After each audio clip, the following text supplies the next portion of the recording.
In today's video tutorial, I'm going to show you how to freeze or lock the first row or first column in place so that it moves with your spreadsheet as you're scrolling. It's a cool little feature. Let's do it right now.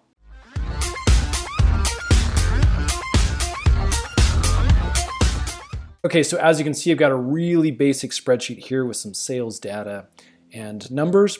And what I want to do is I want to, as I'm scrolling this header line, to scroll down with me.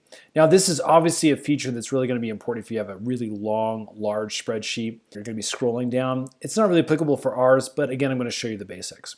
This is also be appropriate if we want the names of our sales associates to scroll this way as we're moving. So basically what we're going to do is just come up here to our little view menu.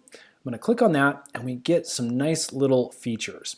So the ones I'm looking for are going to be over here. This is freeze top row. Let me start with this, click on it.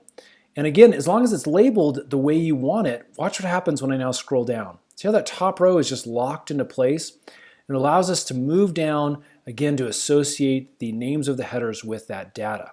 Now this is also applicable for the first column. So if I click on that, now watch what happens when I scroll to the right.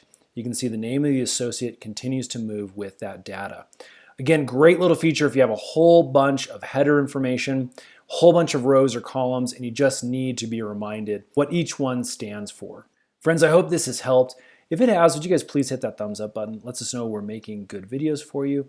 And stay tuned. You may even want to subscribe because we are making a bunch more Excel tutorial videos, and those are coming out really, really soon. Thanks so much for watching. We'll see you again on the next one.